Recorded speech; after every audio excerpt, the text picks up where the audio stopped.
Buongiorno e ben ritrovati alla nostra prima edizione in questo venerdì. E allora vi ricordo che è venerdì e come ogni venerdì l'appuntamento dalle 13 con Andrea Ferrazzi per parlare di ambiente. Ve lo anticipo, oggi avremo un ospite importante perché parleremo del ritorno già la settimana scorsa delle manifestazioni di Fridays for Future. Avremo insieme a Andrea Ferrazzi in collegamento la portavoce nazionale di Fridays for Future Esther Barel, per cui parleremo con lei del movimento, di come è cambiato in questi anni e delle cose da fare. Quindi alle 13 l'appuntamento per parlare proprio dei Fridays for Future e rivedremo anche alcune delle manifestazioni, la più recente proprio venerdì scorso anche in Veneto, tra Venezia e Padova, in 35 piazze italiane. La cronaca come sempre in primo piano. Vi faccio vedere subito intanto una immagine dal sito del Gazzettino con questa notizia. Aeroporto Marco Polo, siamo a Tessera, tutti i voli bloccati a causa dei gabbiani, pericolo bird strike. Ci sono stati pesanti disagi questa mattina all'aeroporto Marco Polo di Tessera.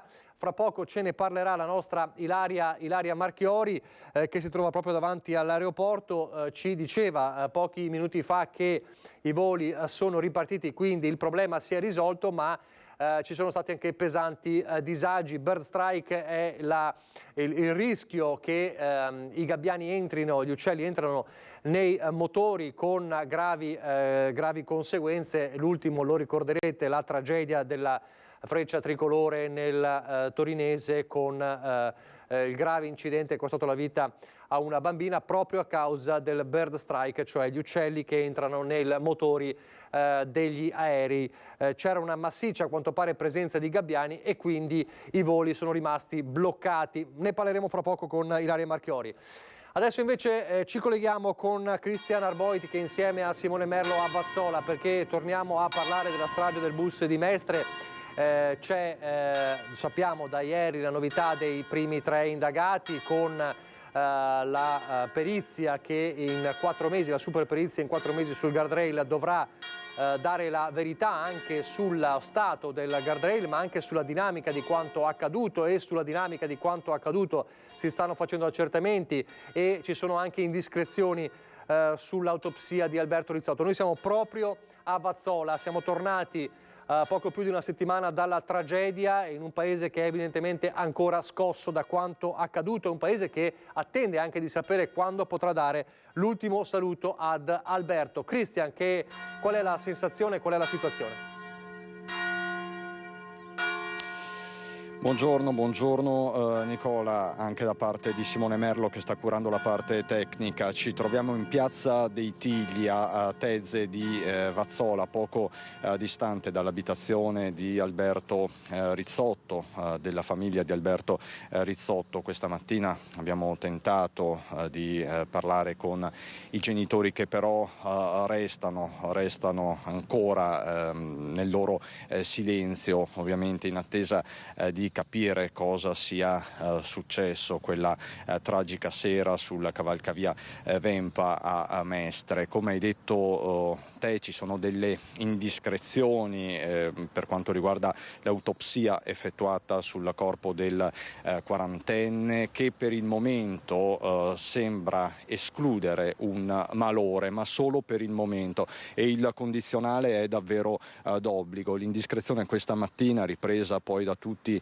i siti, è stata fatta dal Corriere del Veneto, quindi per il momento la pista principale potrebbe essere quella del guasto meccanico, però restano da fare ancora delle analisi, soprattutto dal punto di vista sotto il profilo, diciamo così, cardiologico. Questi sono gli aspetti tecnici di un'autopsia, appunto, che resta da definire. È chiaro che subito dopo verranno fissati i funerali di Alberto Rizzotto, e qui a Vazzola, a Tezze di Vazzola, tutti aspettano questa data per dare l'ultimo saluto a questo ragazzo, a questo giovane uomo che amava follemente il suo lavoro. Dopo sentirete un'ulteriore testimonianza raccolta proprio pochi minuti fa. Ma se sei d'accordo, Nicola, con il servizio di Ilaria Marchiori, facciamo il punto dell'indagine. Allora, è stato assegnato l'incarico al consulente del pubblico ministero. Sarà dunque l'ingegner Placido Migliorino, soprannominato il Mastino per il rigore delle sue ispezioni sui viadotti autostradali, in particolare dopo il crollo del ponte Morandi, a eseguire la perizia tecnica sul guardrail. Lo si è appreso quando sono stati convocati in procura i legali dei 3 indagati iscritti nel registro dal sostituto procuratore Cameli, che coordina le indagini. Si tratta dell'ingegner Roberto Di Bussolo, 53enne, residente a Mestre, dirigente del settore viabilità, terraferma e mobilità del Comune di Venezia, e il 47enne Alberto Cesaro, residente a Martellago, responsabile invece del servizio manutenzione viabilità terraferma. Il terzo è il padovano 63enne Massimo Fiorese, amministratore delegato della società La Linea, per verificare se ci sia una concausa nell'incidente, ad esempio un guasto nel mezzo. Un atto dovuto, non un'anticipazione di responsabilità, per permettere di partecipare alla consulenza tecnica e quindi di difendersi. Gli avvisi sono stati recapitati ieri. Sono tante le questioni poste, sia di diritto di difesa, perché è chiaro che trovarsi ad affrontare un accertamento di questo tipo in 24 ore altamente tecnico è complesso. Le ipotesi sono di omicidio stradale, omicidio colposo plurimo, lesioni personali stradali gravi o gravissime e lesioni personali colpose. Il quesito riguarda lo stato di conservazione del guardrail e la dinamica del sinistro. Noi abbiamo nominato, tutte le parti hanno nominato i propri consulenti tecnici, il consulente del pubblico ministero ha previsto un termine di 120 giorni per depositare l'elaborato, quindi andiamo a febbraio 2024.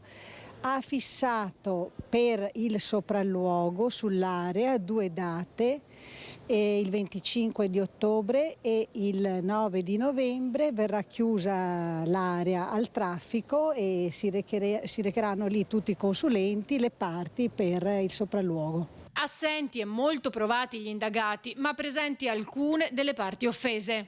Certamente non c'erano tutte le famiglie delle 21 vittime. C'era qualche parte offesa, c'era un curatore speciale per i 2 minori che sono morti, l'ingegner Di Bussolo che naturalmente è affranto sia dall'evento sia da questo procedimento penale che gli è caduto sulla testa. È una questione molto tecnica in cui ritiene di non avere responsabilità. Adesso è un procedimento appena nato, faremo tutto il necessario per capire tante cose, insomma è una cosa troppo fresca per poter dire qualunque cosa, comunque ci sono tante verifiche da fare. È molto affranto, è a lavoro e poi è dispiaciuto come tutti noi per la tragedia, ovviamente si aggiunge al dispiacere anche il fatto di essere indagato per un reato così grave. Massimo Fiorese è profondamente addolorato, non può che essere così di fronte a un fatto che è tanto tragico quanto imprevedibile e ancora oggi inspiegabile. Auspichiamo che gli accertamenti tecnici, che l'attività di indagine ci consenta di capire quella che può essere stata la causa.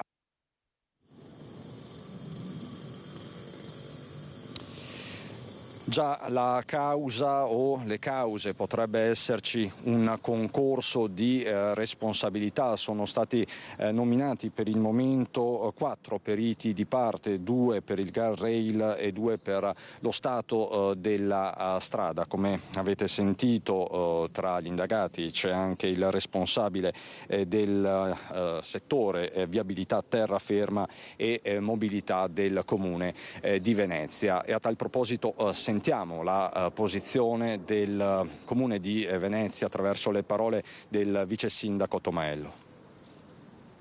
L'incidente dell'autobus precipitato dal cavalcavia di Mestre ha i primi indagati, l'amministratore delegato della società proprietaria del mezzo e i dirigenti del Comune di Venezia che fanno capo al settore viabilità e mobilità per la terraferma e manutenzione viabilità stradale. Ma al di là delle notizie che arrivano dalla Procura, a Cafarsetti la linea dell'amministrazione comunale rimane quella già espressa poco dopo la tragedia. Abbiamo preso questa notizia anche noi, insomma adesso la magistratura sta facendo il proprio lavoro, dovrà essere esaminata la scatola nera, dovranno essere fatte tutte le perizie del caso, dovranno esserci i risultati, quindi attendiamo prima di dare qualsiasi giudizio, insomma aspettiamo il lavoro della magistratura sperando che sia in tempi brevi. Le indagini sono in corso e finché non ci saranno i primi risultati è prematuro qualsiasi commento. Commenti che per forza di cose, sostiene il vice sindaco Andrea Tomaello, non possono poggiare su basi concrete. Un messaggio questo indirizzato al dibattito che inevitabilmente ha preso piede in città. Io penso che insomma prima di parlare bisogna sempre basarsi sui fatti e basarsi su dati chiari, certi e verificati, quindi tutte le discussioni che ci sono in questi giorni penso che siano premature, bisogna aspettare i dati appunto della magistratura, le indagini della magistratura e poi si potranno trarre tutte le conclusioni. Qualsiasi ricostruzione fantasiosa da social, da bar, insomma lascia il tempo che trova. Oltre che vice sindaco di Venezia, Andrea Tomaello è anche assessore alla protezione civile, i cui volontari sono stati impegnati a vario titolo nella gestione dell'emergenza. La protezione civile la sera della tragedia è stata impegnata con 8 persone più la centrale operativa distaccata. In questi giorni l'impegno dei volontari è comunque importante perché stanno diciamo, dando supporto logistico a tutti i familiari delle persone, sia delle persone decedute ma anche quelle attualmente ancora negli ospedali. Meglio? Ecco, protezione civile ovviamente mobilitata per supportare i familiari delle vittime e dei feriti. Facciamo il punto anche su questo aspetto importantissimo nella gestione di questa che è stata a tutti gli effetti un'emergenza. Si aspetta appunto cosa dicono e dopo faranno le loro valutazioni, diciamo così. Non c'è più e adesso vedremo cosa è successo, più che altro, basta, tutto là. Anche voi siete in attesa di capire, anche voi che lo conoscevate bene. Certamente, perché non si capisce, adesso aspettiamo di vedere effettivamente cosa è successo. Lei aveva parlato con Alberto pochi giorni prima. Ci eravamo visti, avevamo fatto uno scambio di 2 battute così proprio, ma perché lo conoscevo una volta e dopo ci siamo persi di vista, girava per il paese, ciao ciao e tutto qua, insomma ecco, tutto lì, non è che ci frequentavamo. Cosa vi eravate detti? Avevate parlato del suo lavoro? Sì, il suo lavoro che così gli piace, basta, nient'altro, 2 battute proprio. Le aveva confermato anche a lei che appunto sul lavoro era tutto ok, che le piaceva il lavoro? Sì, era innamorato del suo lavoro, ecco quello là, come lo sanno tutti ormai, sì, quindi sappiamo tutti com'era e basta, tutto là. Quindi possiamo dire che anche il paese è in attesa di capire cosa è successo realmente? Certamente, presumo che come me siamo in tanti che cerchiamo di capire cosa effettivamente è successo, tutto là. Anche per poi, ecco, l'ultimo saluto per i funerali, per salutarlo per l'ultima volta. Sì, in effetti anche quello, perché mi chiedono ma il funerale, non so niente, io come nessun altro, insomma, ecco, vediamo quando avranno fatto tutte le verifiche del caso, speriamo anche di riuscire a dargli un funerale degno di com'era la persona, ecco, tutto là. E com'era la persona? Persona squisita, amico di tutti, buono, sì, persona fantastica, sempre sorridente, sempre, sì, così era.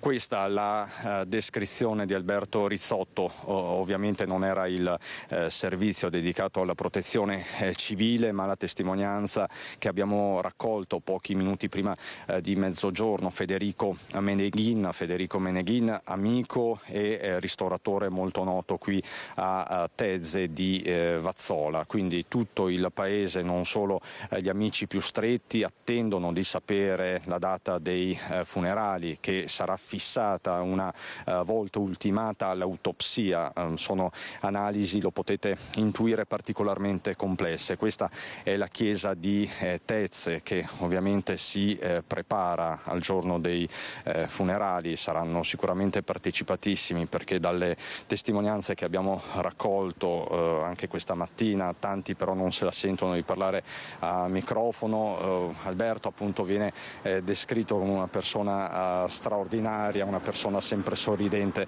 e positiva, lo avete sentito anche dalle parole di Meneghin. Questo in attesa ovviamente degli sviluppi giudiziari. Per il momento da Piazza dei Tigli di Tezze di Vazzola è tutto. Con Simone Merlo, Nicola ti restituisco la linea. Grazie a Christian Arboit. Allora fra poco ci colleghiamo con Ilaria Marchiori, che ci racconta dei voli bloccati all'aeroporto Marco Polo di Tessera. Prima però restiamo in tema di sicurezza stradale con una campagna di sensibilizzazione degli automobilisti lungo le strade più pericolose della provincia, uno studio sulle 2 strade più pericolose con diverse vittime.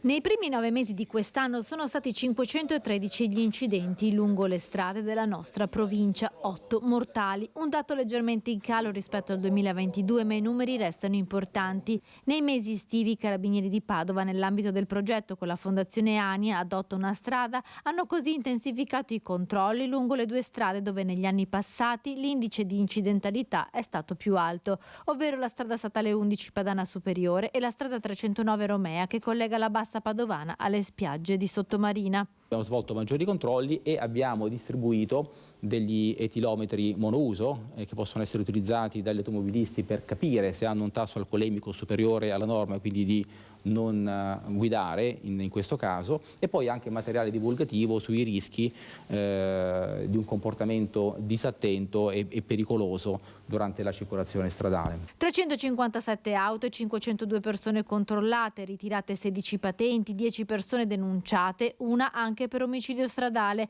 Questo è il bilancio dei controlli. Noi nei primi 9 mesi abbiamo rilevato circa 2500 contravvenzioni al codice della strada. La maggior parte di queste sono per guida in stato di ebbrezza, altre per mancato rispetto dei limiti di velocità e anche della segnaletica.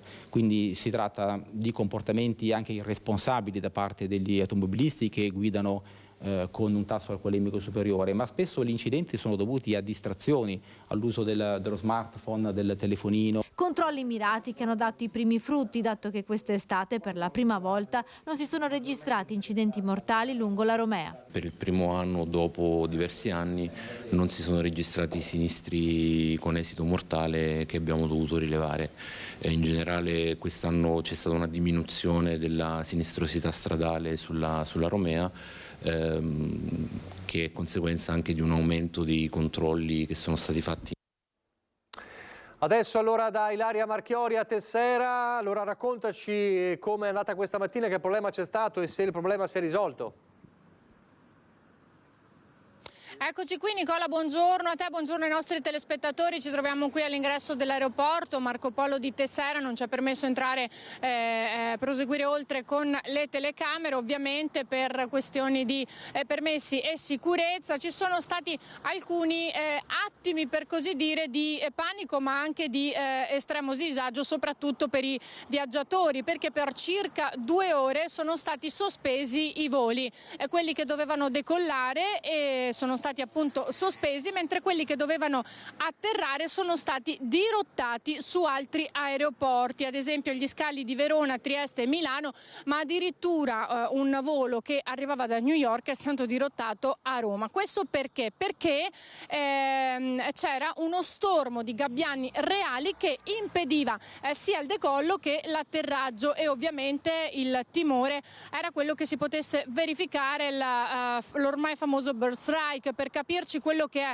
accaduto all'aereo dell'Aeronautica Militare lo scorso settembre, a metà settembre, le frecce tricolori che appunto a causa, sembrerebbe, di alcuni volatili l'aereo poi è precipitato ed è caduto su una vettura, ha perso la vita una bimba di 5 anni che si trovava all'interno. Dunque, per evitare un incidente di proporzioni ancora maggiori, visti comunque tutti i passeggeri all'interno dei vari voli, hanno deciso di sospendere, di liberare appunto la pista e cercare di dirottare anche i gabbiani reali altrove. L'hanno fatto attraverso degli esperti, utilizzando tutti gli strumenti previsti, tra cui anche il falco comandato dal falconiere e dissuasori acustici. Tutti strumenti, comunque ci tengono a specificare dall'ufficio stampa dell'aeroporto, nel pieno rispetto della fauna. Dopodiché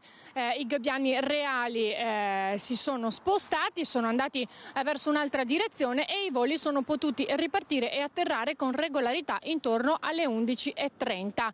Erano stati sospesi verso invece le 9:30, anche se i gabbiani si visualizzavano già da qualche tempo prima. Tutto è bene, fortunatamente quel che finisce bene è proprio il caso di dirlo, perché si potevano verificare altri incidenti gravi. Invece fortunatamente tutto è potuto ripartire in tranquillità.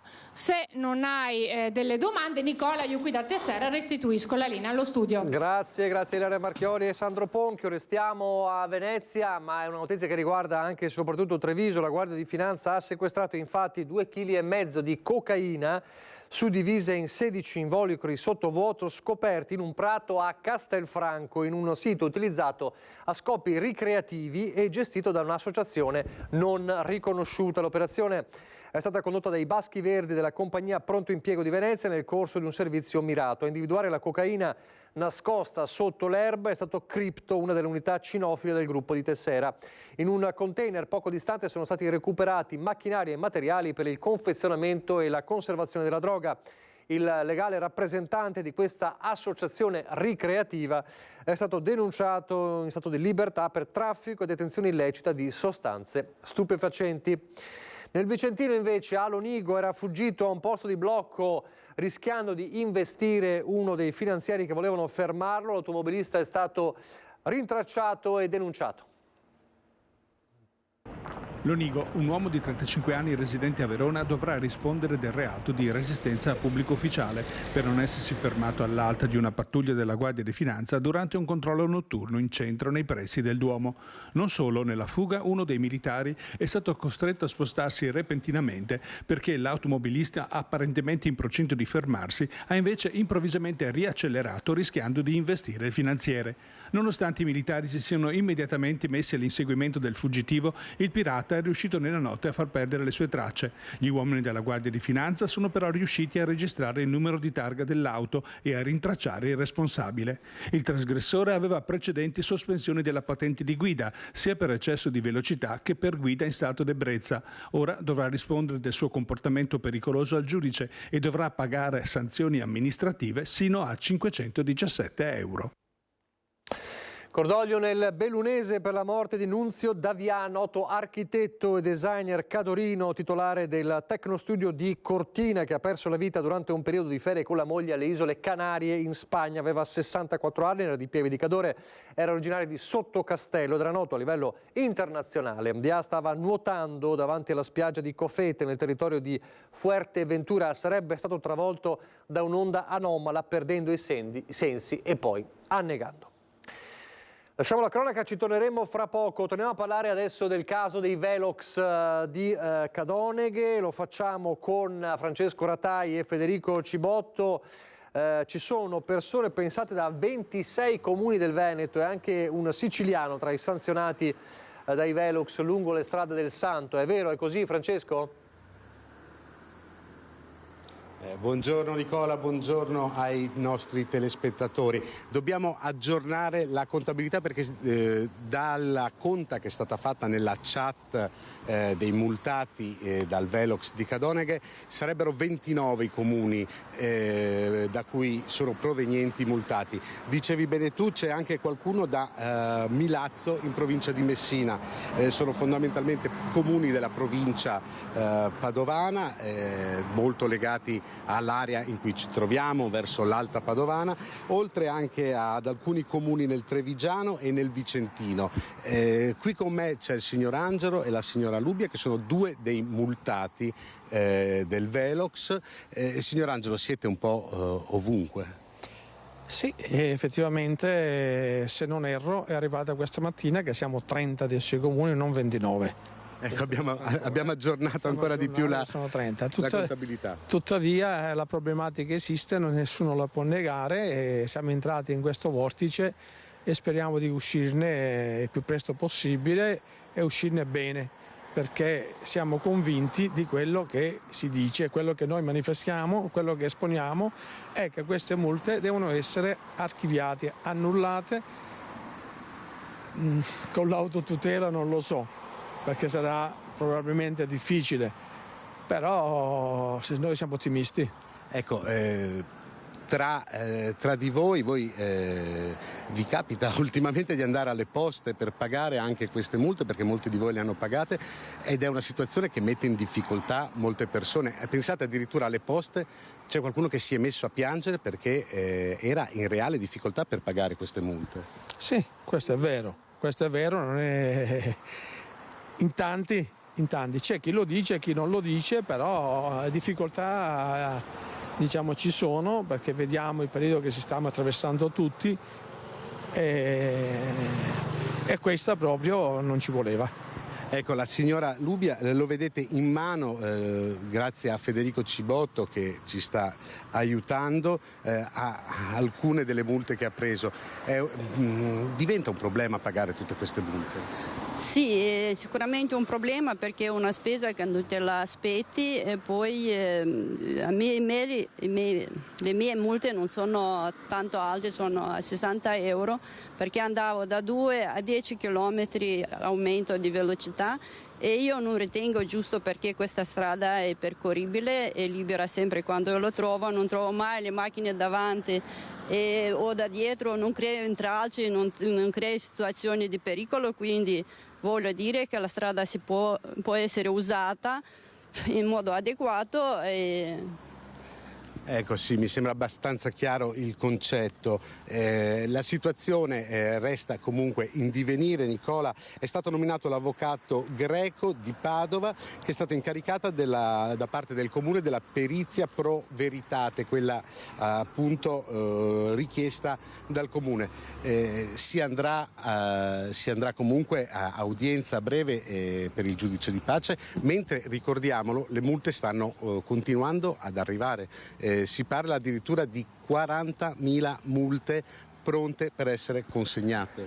Allora, questo è vero, che il comune ha dato in incarico all'avvocato Greco, e secondo il mio punto di vista tutto questo tempo per esprimersi e per dare un parere è dovuto, che si aspetta la prima udienza del giudice di pace, che darà un seguito a tutti gli altri, come allinearsi, perché secondo il mio punto di vista sarà difficile che uno dice confermo il verbale e un altro dirà no, non confermo il verbale. L'avvocato starà guardando, e credo che anche gli altri avvocati che hanno presentato ricorso hanno dato delle ottime motivazioni, perché io ho visto dei ricorsi di alcuni avvocati. Posso dire di aver letto abbastanza quello dell'avvocato che ho presentato io, se posso dire il nome lo dico, è l'avvocato Cesare Zulian, che ha fatto un ricorso di un poema scritto con tutte le sentenze della Cassazione, che io l'ho avuto modo anche di guardarlo, e dico che è pressoché, oserei dire, impossibile smontarlo, perché rispecchia la verità, le regole, tutto quello che non va in questo sciagurato, io lo chiamo, questo sciagurato autovelox che sono stati installati. Ecco, ricordiamo che il signor Angelo è un ex carabiniere. Mai ex. No, ex non è mai. È un carabiniere in quiescenza. Esatto. E quindi sempre dalla parte della legalità. Una cosa veloce, Nicola, mentre stavamo qua si è fermato un signore perché anche lei è rimasto... Anch'io ho già pagato 7 multe, l'ultima mi è arrivata, mi è girato il mondo addosso e sono andato in comune. In comune il signor sindaco era a sposarsi e la signora che c'era mi ha detto vada dai vigili che sono loro i responsabili. Sono andato e c'era ancora il vecchio comandante e mi ha anche detto, perché io ho detto io ho già pagato, ho fatto 45 anni il commerciante, non mi sono arricchito e ho sempre pagato le tasse, mi sto rendendo conto che ho veramente fatto perché sto pagando sempre la sanità, pagando tutto e lui lo sa cosa mi ha detto. Lei ha pagato già 7 multe, ma guardi che lei ha risparmiato il 30%. Perché le ha già pagate, l'ultima devo ancora pagarla ed è già passato perché è arrivata alla fine di agosto, di conseguenza è già raddoppiata. Pensate che io abito qui e ho preso multe a 51-52 km all'ora. Chiaro. Io passavo di qua. Una situazione abbastanza comune a tutti quanti. Non mi sono mai accorto dei signori del comune che hanno fatto queste variazioni. Ecco, molto chiaro, vedete, questa è la situazione proprio reale in paese. Non l'abbiamo chiamato noi questo signore, si è fermato perché la situazione è molto calda. Grazie mille.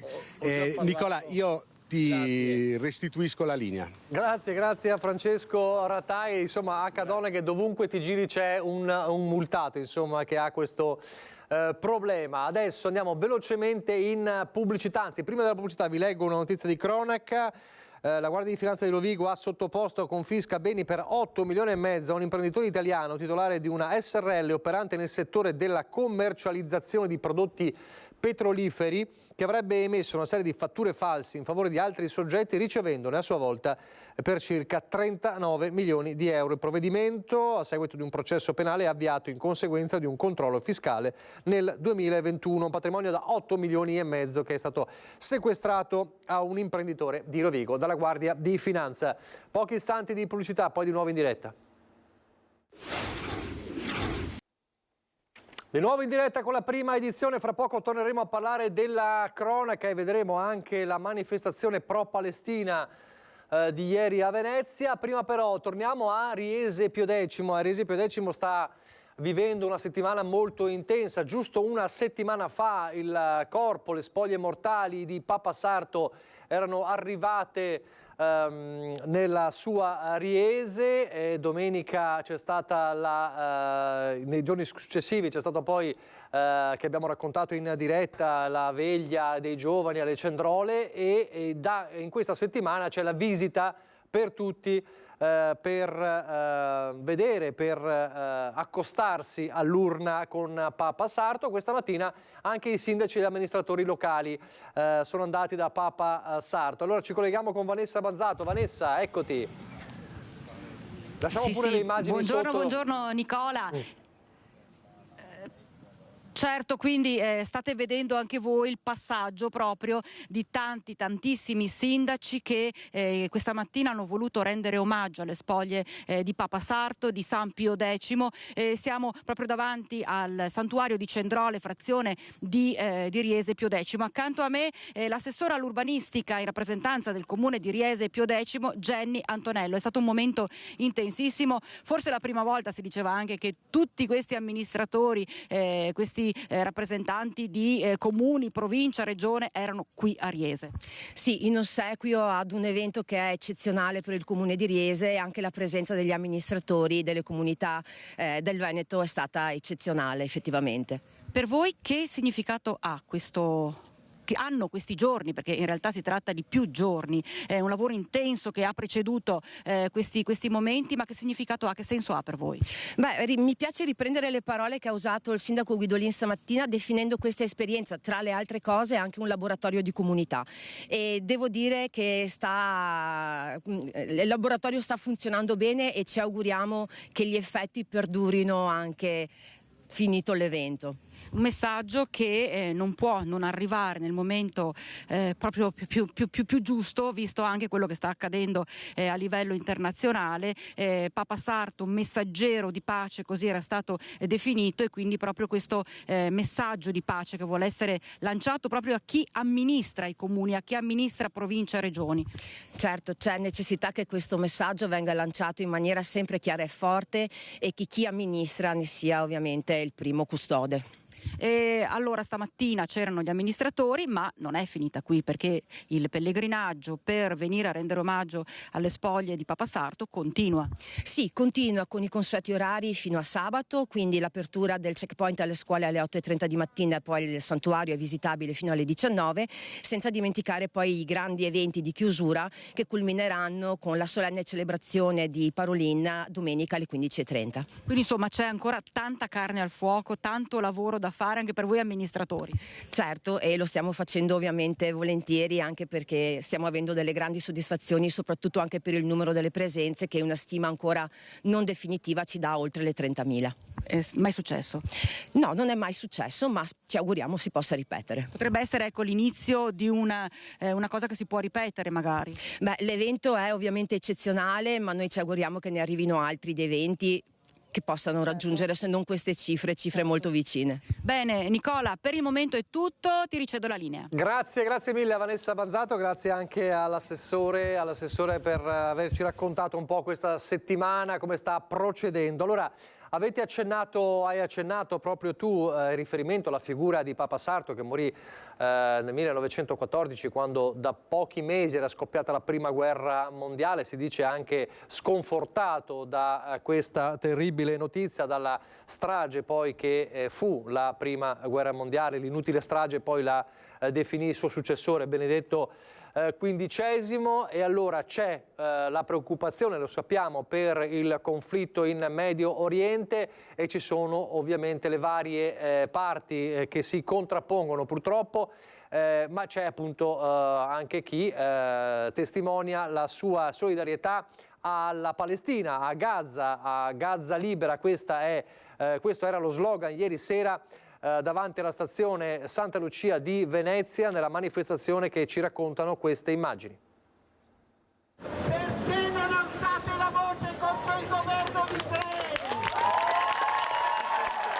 Hanno bombardato indiscriminatamente a Gaza, hanno raso al suolo 500 villaggi in questi anni, e c'entravano quelle persone. La violenza, diciamo, esercitata dai militanti palestinesi, dalla resistenza, è un'infima, ma proprio infima parte di quella che hanno subito. Cessa la violenza del colonialista, cessa la violenza minima dei resistenti al colonialismo. Sinché non cessa il colonialismo non ci sarà resistenza.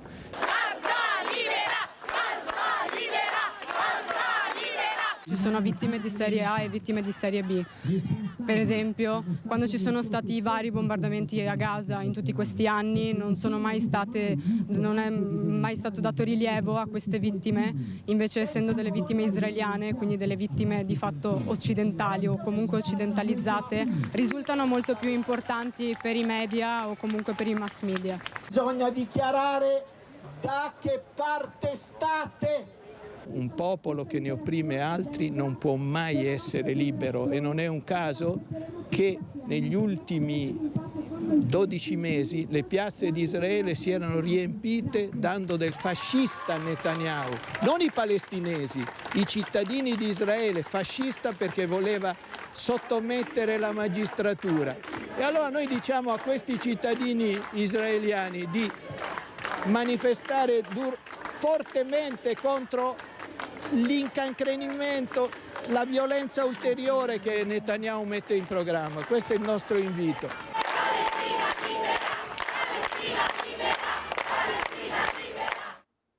E intanto le notizie dal mondo e dal Medio Oriente, da quella zona, non sono, restano inquietanti, restano gravi. Dal sito di Repubblica: Hamas, missili sull'aeroporto di Tel Aviv. Israele ordina invece l'evacuazione da Gaza, i miliziani dicono restate, è propaganda. E poi c'è un'altra notizia che non c'entra con la guerra in Medio Oriente tra Israele e Hamas, ma c'è un attacco in una scuola di Arras in Francia, ucciso un insegnante, l'aggressore arrestato urlava Allah Akbar. Questo è dunque uno sguardo veloce a quanto sta accadendo non solo in Medio Oriente ma anche in Francia in questo caso. Nel frattempo ci sono controlli potenziati in tutto il Veneto sugli obiettivi sensibili israeliani presenti nelle varie città, da Venezia a Padova. Allora di Padova parliamo nel prossimo servizio con il questore che parla di questo, ma parla anche dell'attenzione alle possibili manifestazioni di solidarietà. Le armi non tacciono nella striscia di Gaza, dove la guerra è totale. L'allerta è massima nei confronti di tutti i potenziali obiettivi sensibili. Ma a Padova, città universitaria con uno tra i ghetti più importanti della regione e una lunga tradizione nella protezione e salvaguardia dei diritti umani, le forze dell'ordine attendono prossimi appuntamenti di piazza, come spiega il questore Antonio Sbordone. Quello che io da questore mi aspetto è che avremo delle iniziative di sensibilizzazione a supporto dell'una e dell'altra istanza, diciamo così, per usare un termine neutro. Va bene. Che tipo di atteggiamento verrà quindi adottato nei confronti di quelle che insomma saranno sicuramente richieste che arriveranno sul suo tavolo? Guardi, le manifestazioni saranno tutte consentite, perché così è e deve essere in un paese democratico come il nostro, con i limiti ovviamente del rispetto delle regole, delle leggi e a garanzia dell'ordine pubblico, quindi non saranno tollerati atteggiamenti violenti al di fuori della legge, si concorderanno eventuali siti dove farle, ma saranno consentite. Potenziati i controlli su tutti gli obiettivi sensibili. Dobbiamo intensificare le misure che per la verità già c'erano, perché qua a Padova avevamo un buon livello di sicurezza di questi siti. Adesso abbiamo deciso per un periodo, spero non lunghissimo, di attivare una vigilanza fissa. E detto questo devo aggiungere che non c'è nessun segnale di pericolo che riguardi Padova, sono segnali di pericoli generici che riguardano tutti quanti noi in una fase come tutta Italia e tutta Europa, forse tutto il mondo in questa fase. E poi c'è il tema dell'ordine pubblico. E adesso il tema della sicurezza. A proposito di ordine pubblico, allora torniamo nella Marca trevigiana e torniamo a raccontare di un paese, in questo caso, in questi giorni Spresiano, che è particolarmente bersagliato dai ladri. Uno di questi è stato messo in fuga da una giovane coppia, l'abbiamo raccontato ieri con Christian Arboit, rivediamo.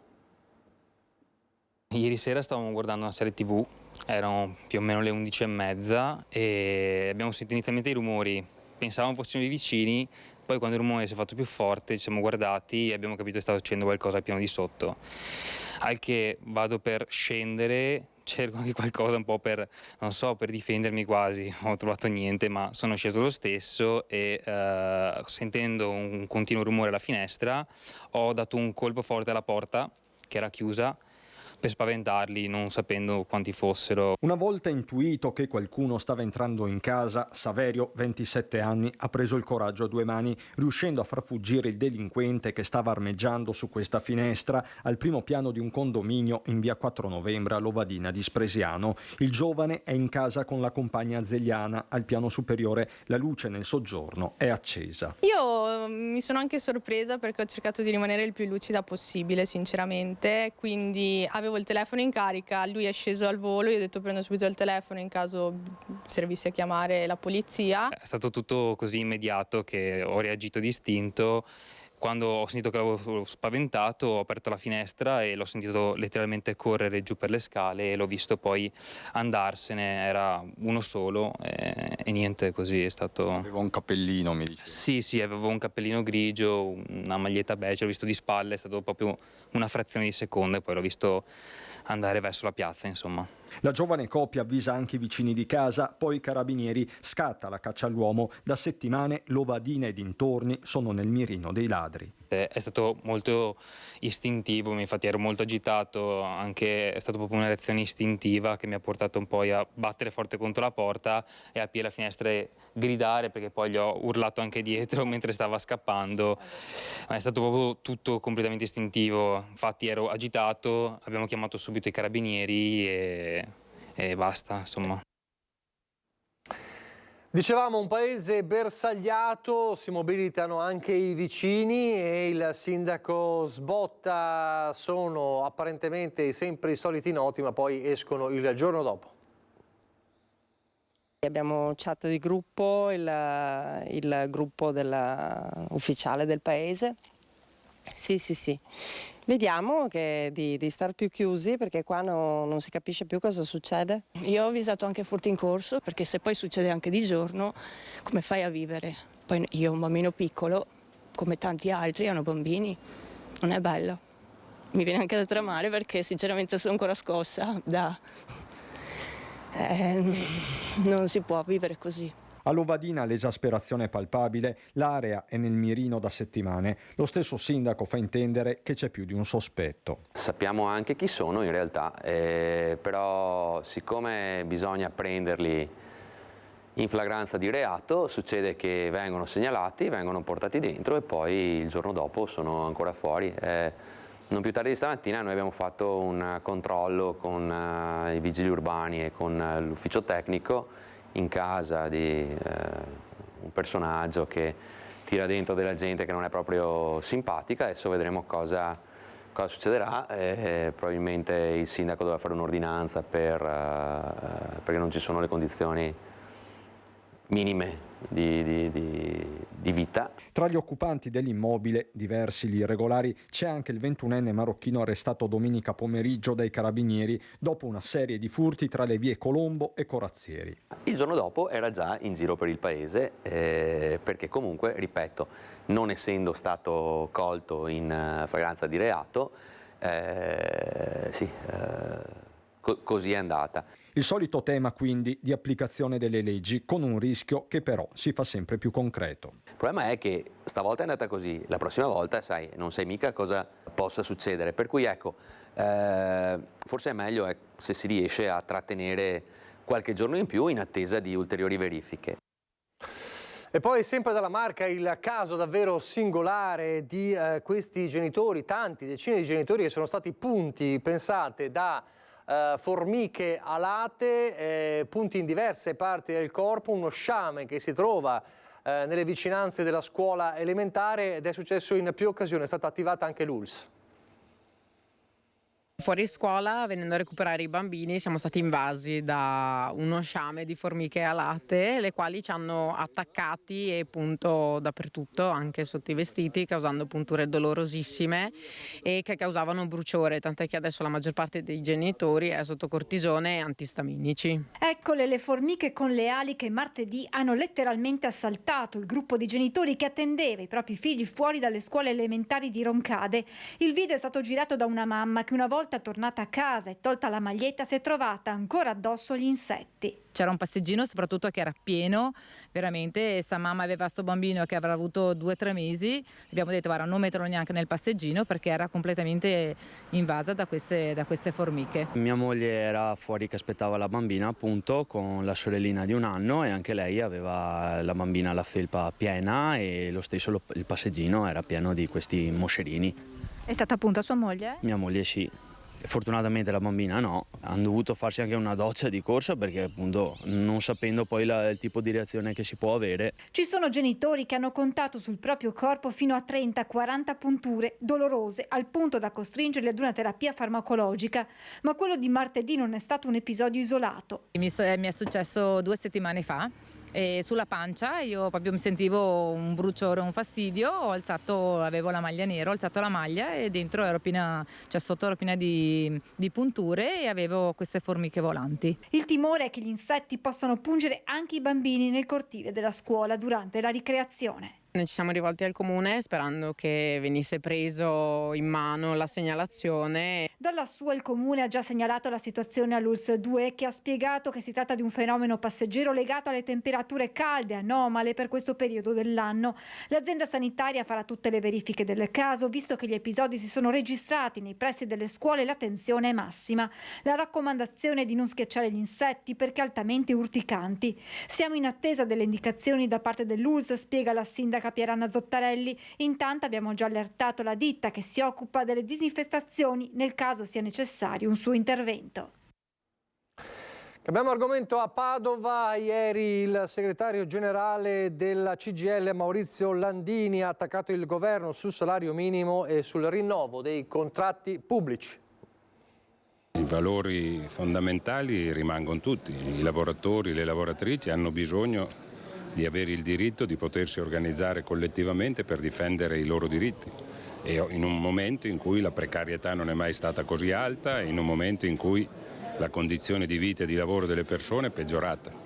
Credo quindi che il ruolo delle Camere del Lavoro e del sindacato debba essere ancora più forte per contrastare questo aumento dello sfruttamento e questa precarietà. Cioè, le persone attraverso il lavoro debbono poter vivere dignitosamente. Quando questo non avviene come oggi vuol dire che c'è un sistema marcio che va cambiato. I valori fondanti della CGIL a 130 anni dalla nascita del sindacato. A Padova arriva il segretario nazionale Maurizio Landini. Precariato e salario minimo, 2 punti verso cui si concentrano le critiche della CGIL al governo Meloni.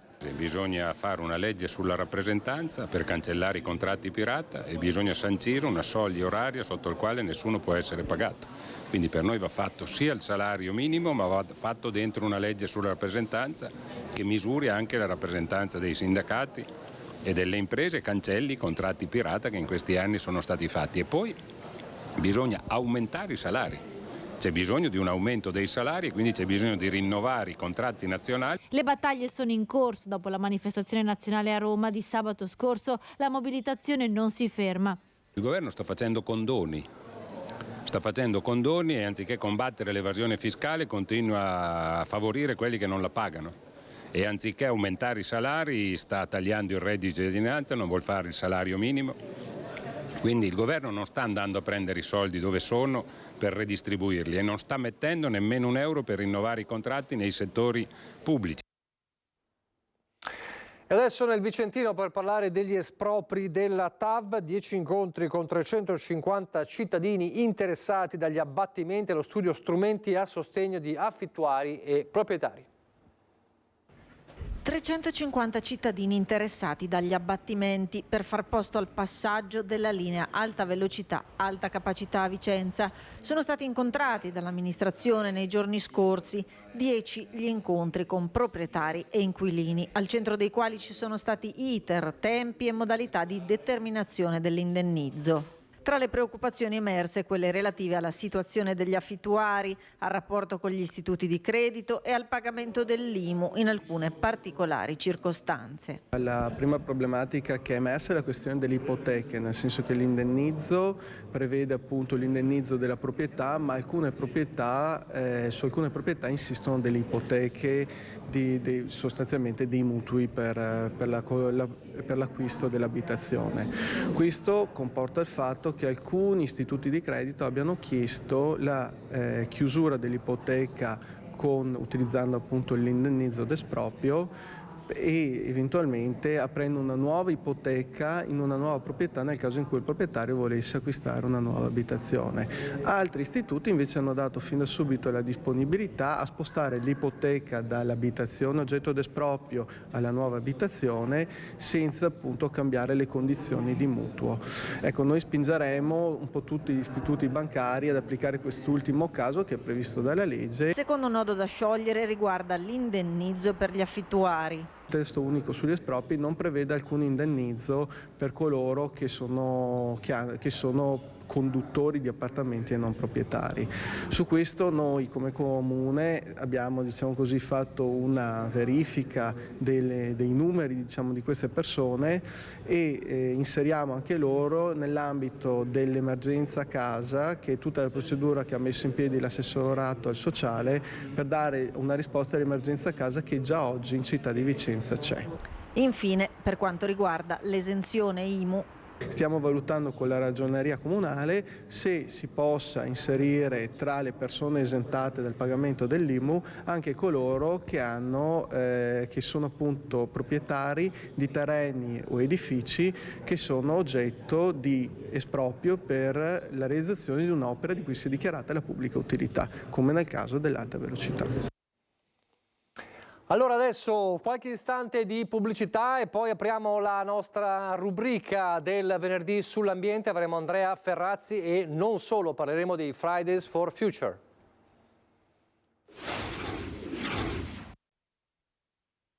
La città, una delle città più inquinate d'Europa, con i livelli di PM10 e di PM2.5 più alti. Hanno percorso le strade di Padova, città, da Piazzale Stazione fino alla caserma Prandina, simbolo di quelle che definiscono le cattive politiche per il clima, dove un parco potrebbe essere trasformato in parcheggio. Sono tornati in piazza gli attivisti del Friday for Future, che si sono dati appuntamento in 35 città italiane. C'è anche Padova, siamo tornati e tornate in piazza oggi insieme anche ai comitati della città, insieme agli studenti medi e agli studenti universitari, per portare ancora la nostra voce contro la devastazione climatica e per la giustizia climatica e sociale.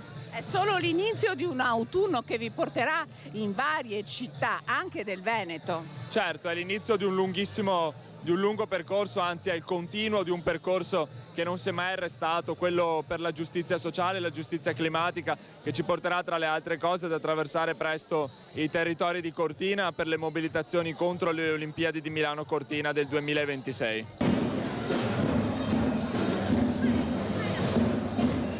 Pensiamo che la lotta climatica non possa essere slegata da tutte le lotte, anche dalla lotta per la casa. In questo momento Padova sta affrontando una crisi abitativa grandissima, anche da parte di vista degli studenti universitari che in questi giorni si stanno mobilitando e stanno manifestando per chiedere delle misure immediate. Cortina del 2026 è la devastazione che stanno portando questa grande opera. Non ci sono solo giovani in corteo? No, ci siamo anche noi, perché evidentemente è una questione che riguarda tutte le generazioni. Ma voi siete qui anche per un motivo fondamentale, è per la città che siete qui, per la città in cui vivete? Siamo qui per tutto, però anche per la città, perché ormai è da tanti anni che è sotto l'assalto del cemento, dei gas climalteranti e delle polveri sottili. Non si può buttare ancora cemento per costruire delle grandi opere inutili.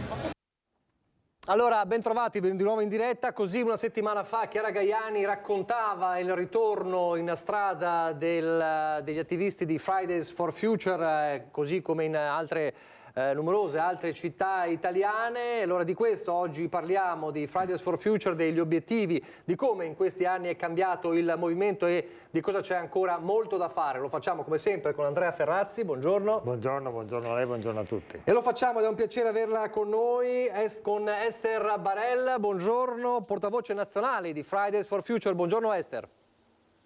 Buongiorno a tutti e a tutte. Allora, intanto l'abbiamo visto proprio da questo servizio che non è più soltanto un movimento di giovani, è una cosa trasversale, è così? È così ormai da un po' di tempo.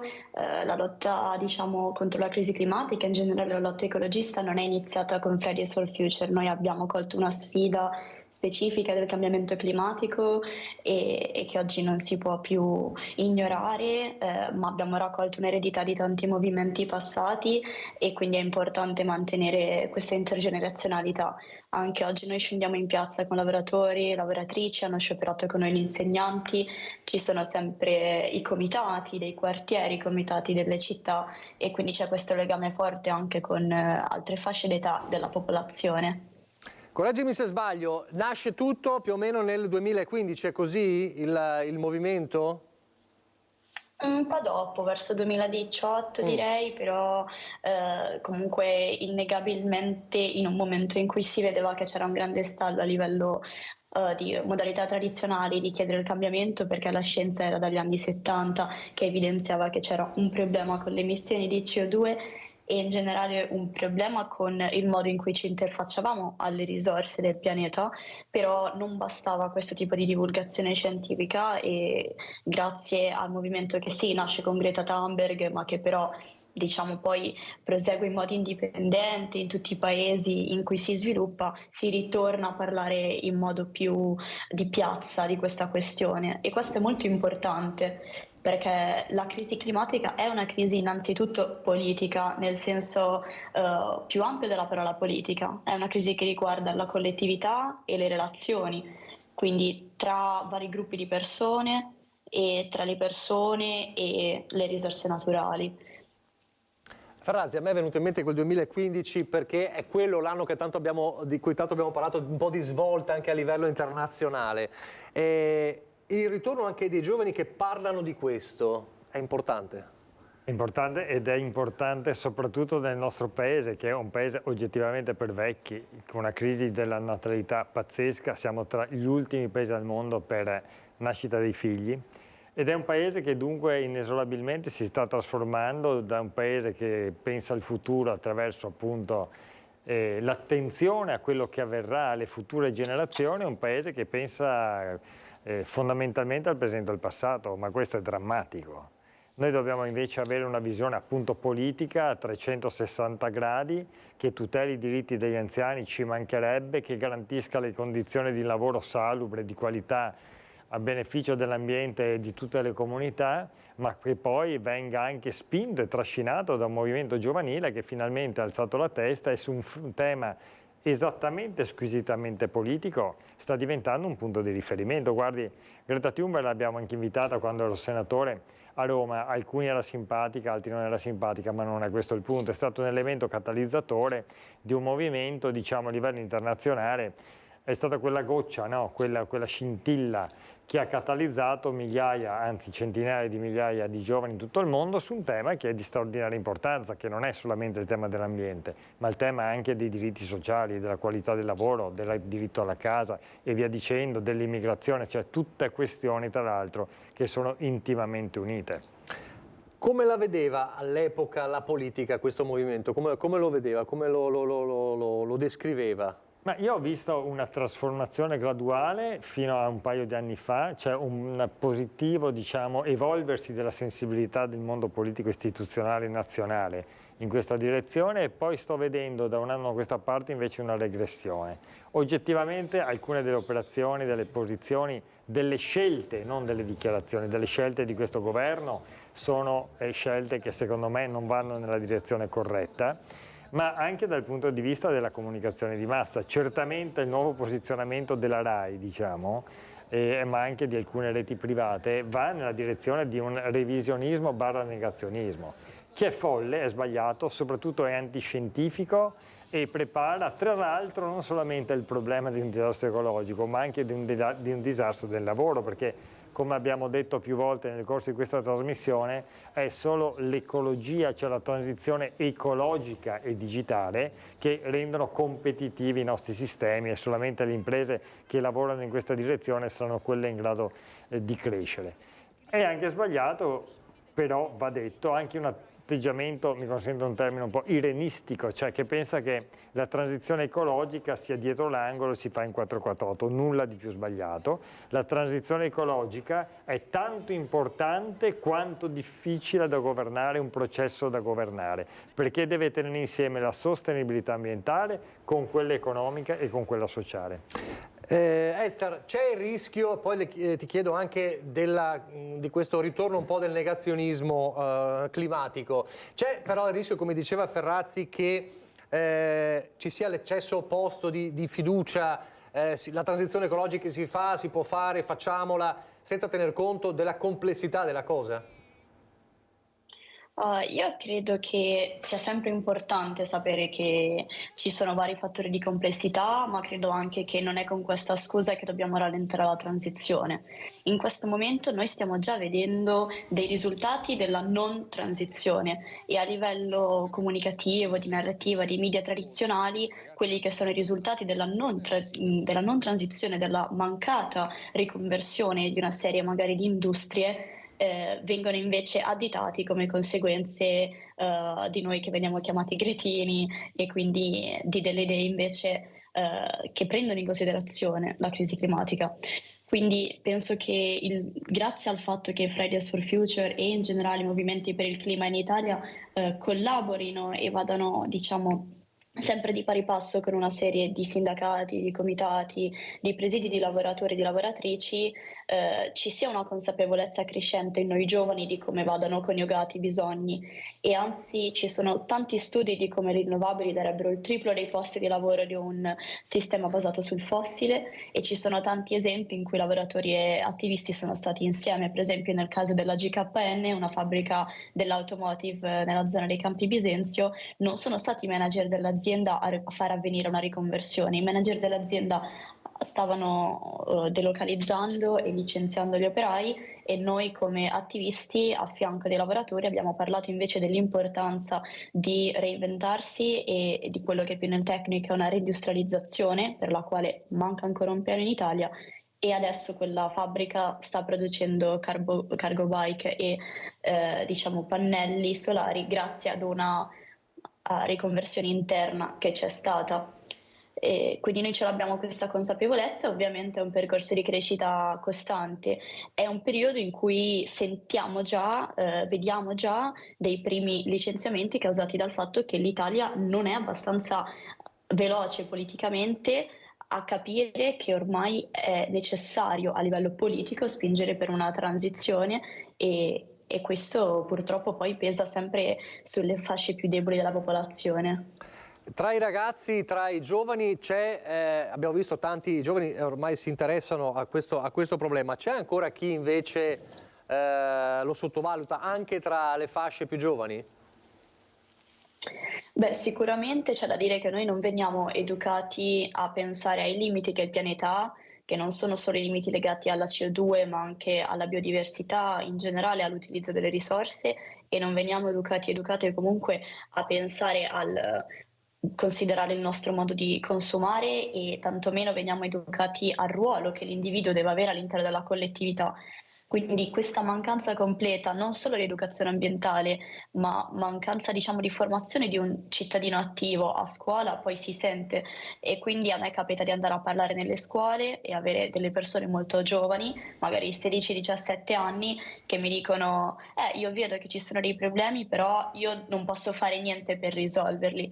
Ed è lì che quello che noi cerchiamo di fare come movimento è spiegare che non è individualmente che dobbiamo cercare di risolvere i problemi, ma dobbiamo pensarci come una collettività, e quindi nel momento in cui ci percepiamo come parte di un gruppo riusciamo ad avanzare delle rivendicazioni, delle proposte, e anche in alcuni casi dove la politica istituzionale non agisce a sopperire con delle soluzioni dal basso.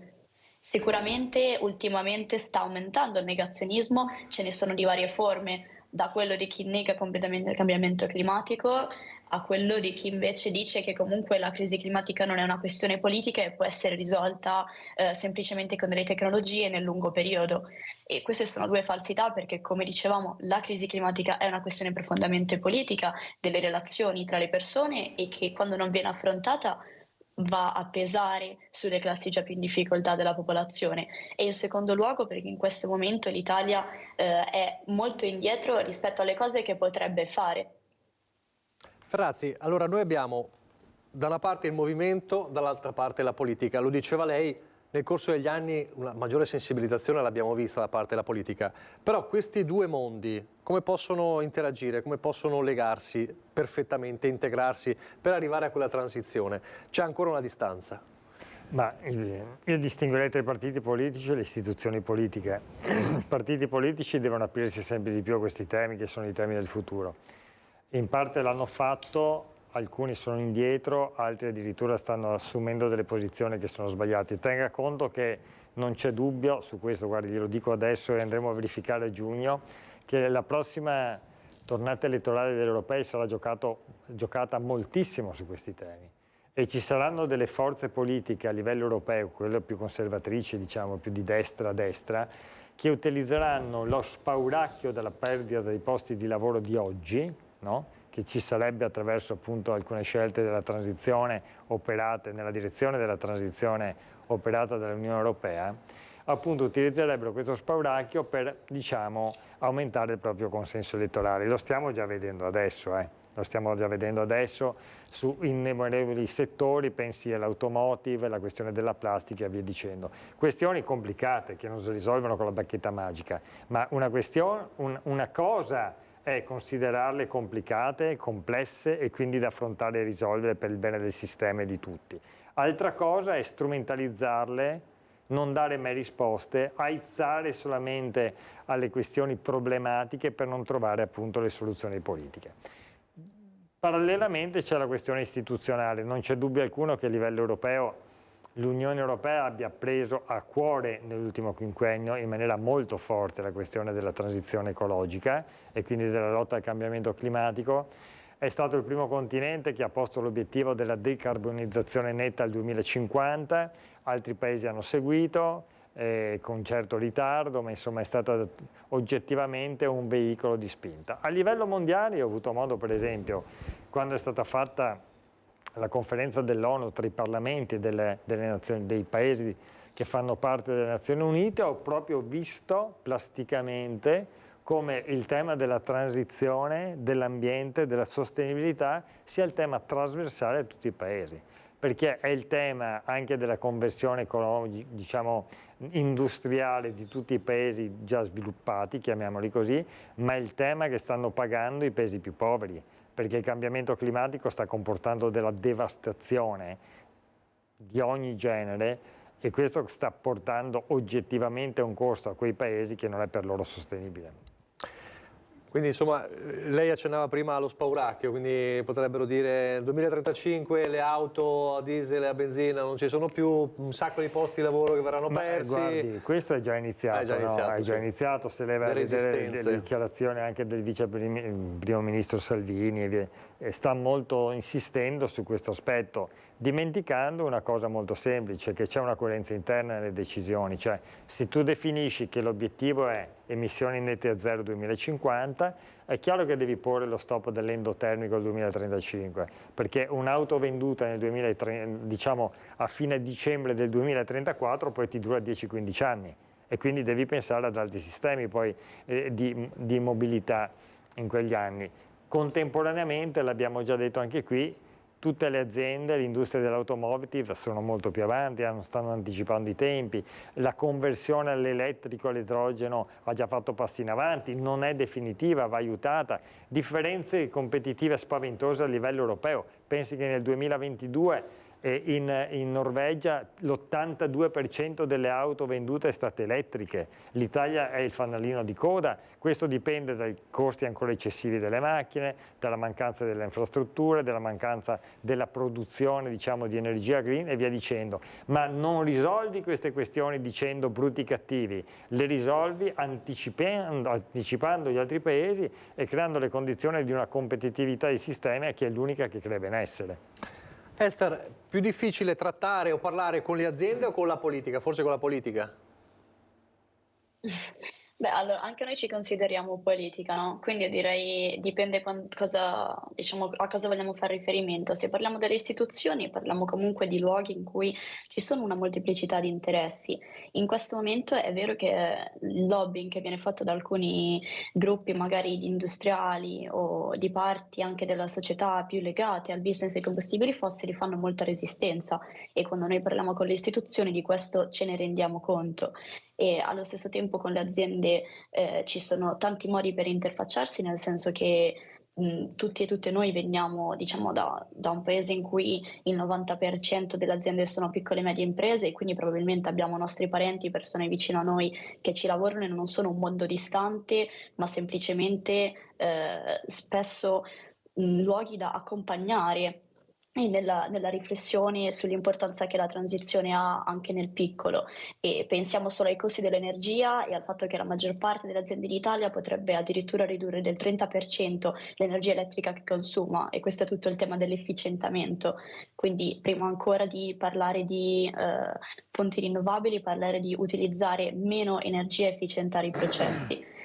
direi che noi abbiamo tanti interlocutori e cerchiamo sempre di mantenere un dialogo aperto con tutti. È difficile in questo periodo sempre di più per avere degli spazi di dialogo dove non ci sia una narrativa per cui gli ambientalisti e le ambientaliste sono lontane dalla realtà e qualcuno da combattere, perché noi vediamo una repressione molto importante anche solo per organizzare il corteo che abbiamo visto nelle immagini di venerdì scorso. Abbiamo avuto tante difficoltà con le questure e siamo sempre, diciamo, seguiti come se fossimo noi dei criminali da combattere. Quindi in questo clima forse è proprio difficile riuscire a creare le condizioni per parlare, però dopo questo il nostro dialogo c'è sempre, specialmente perché la crisi climatica non è qualcosa di lontano da noi. Abbiamo visto già le sue conseguenze questa stessa estate e sono conseguenze che ricadono sulle aziende e sui lavoratori, e quindi parlare di come risolvere la crisi climatica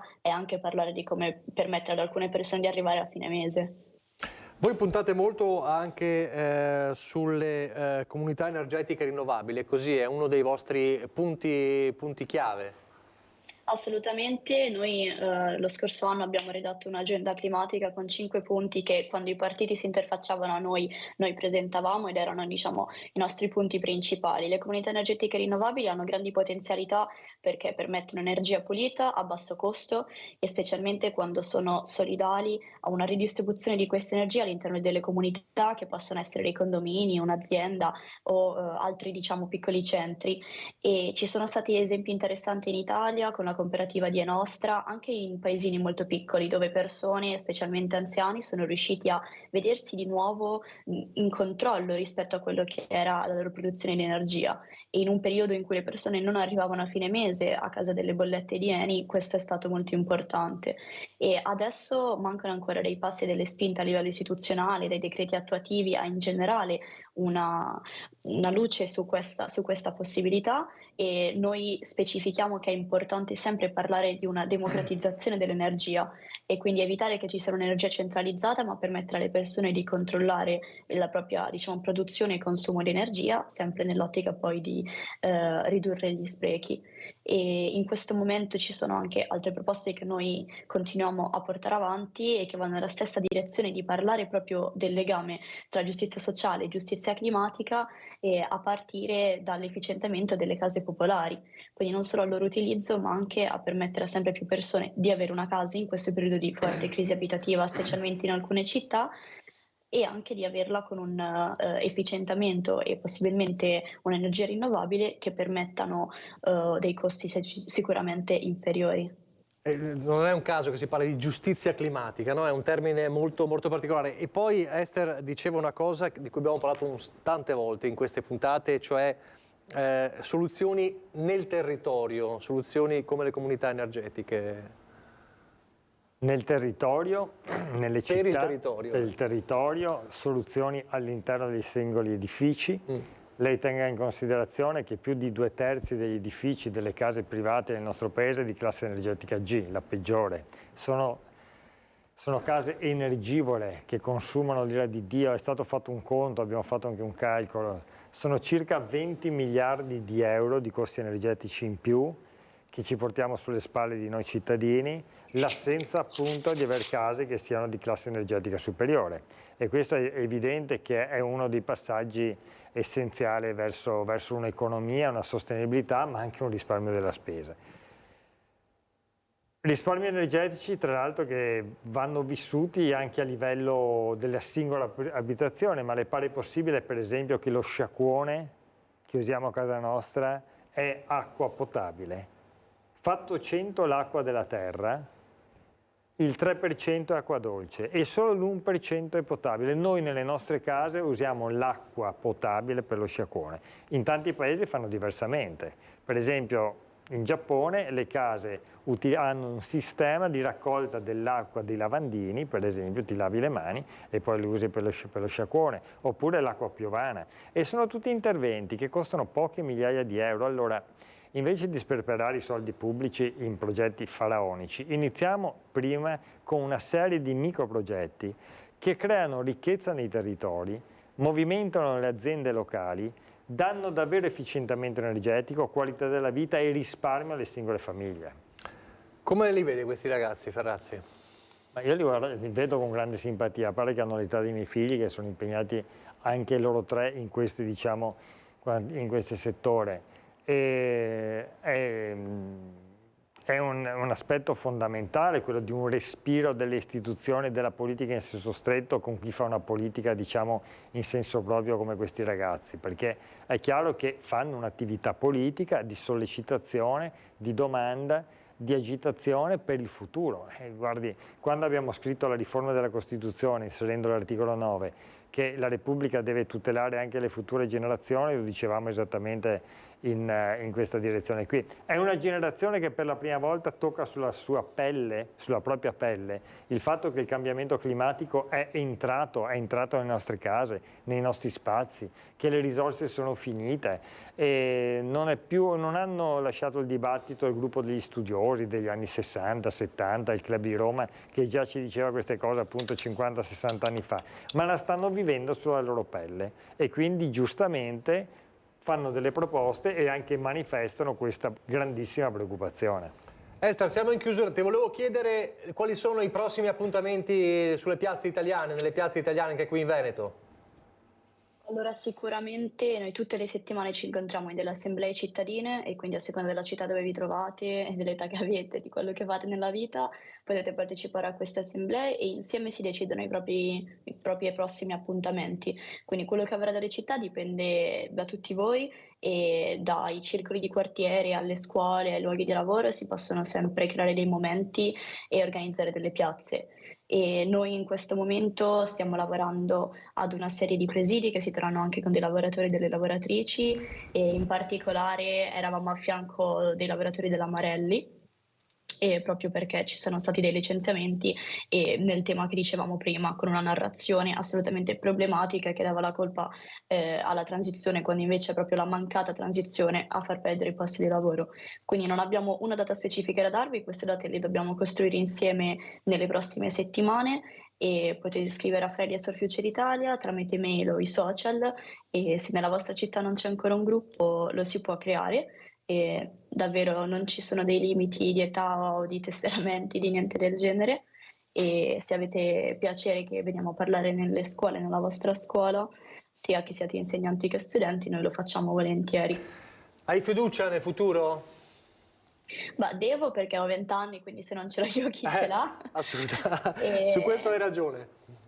Quindi io penso che già il presente abbia delle sfide importanti e quando qualcuno mi dice che quella della crisi climatica è un problema dei giovani dico che non è vero perché anche mio nonno quando esce di casa e fa troppo caldo ha dei problemi e tutti noi vediamo già dei risultati, quindi vedendo il problema possiamo anche vedere noi come parte della soluzione che non significa essere degli individui che combattono contro un gigante ma degli individui che si sentono parte di una comunità. E la cosa che noi diciamo sempre è non solo che noi e l'ambiente non siamo due cose separate, ma siamo un ecosistema, ma anche il fatto che l'azione individuale più importante che possiamo fare è non pensarci come individui. Grazie, chiudiamo allora con un bilancio di questi giovani e di questo che è un monito. Non è un problema del futuro, anche se si chiama Fridays for Future, ma che il futuro è in questo momento, è un problema di adesso. Il futuro lo costruiamo oggi, il futuro lo costruiamo attraverso le decisioni che assumiamo oggi, in questa giornata, questa settimana, questo mese, il prossimo anno e via dicendo. Guardi, di questo tema tra l'altro parleremo proprio la prossima settimana, perché la prossima settimana affronteremo insieme l'esortazione apostolica di Papa Francesco, che è uscita proprio il 5 di ottobre, nel giorno di San Francesco, la Laudate Deum, cioè questa grande lettera che è la prosecuzione della Laudato Si, quella lettera enciclica del 2015 che è stato un punto di riferimento, come lei diceva prima, certo. Nel 2015. Lo faremo tra l'altro con il fondatore e priore di una importante comunità monastica del nostro territorio, peraltro, quella di Marango, e faremo una lettura insieme, un approfondimento insieme, molto veloce, ma sulle questioni del futuro, perché è di ogni evidenza che di lì passa esattamente il futuro nostro e dei nostri figli. E sarà il tema della prossima settimana. Ringrazio Esther Barel per essere stata con noi, grazie davvero. Ringrazio come sempre Andrea Ferrazzi, noi ci vediamo la settimana prossima. Vi lascio come sempre al film Le avventure galanti del giovane Molière di Laurent Tirard. Pubblicità, meteo, pubblicità e poi il film. Arrivederci.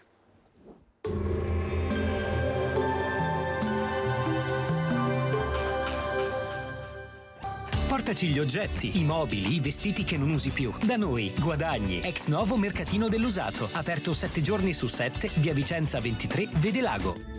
Bentrovati al meteo.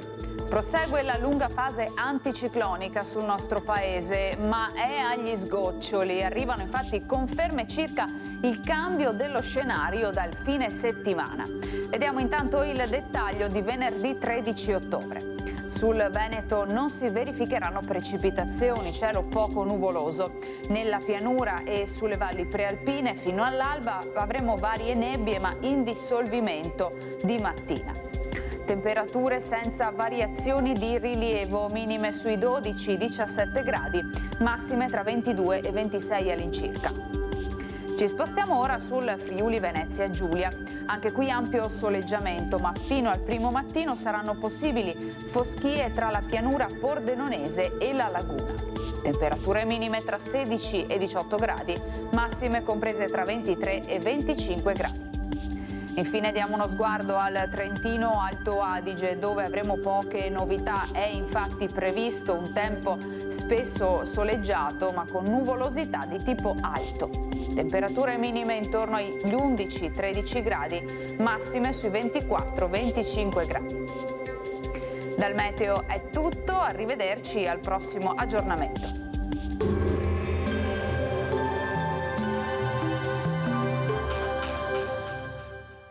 Portaci gli oggetti, i mobili, i vestiti che non usi più. Da noi, guadagni. Ex novo mercatino dell'usato. Aperto 7 giorni su 7, via Vicenza 23, Vedelago.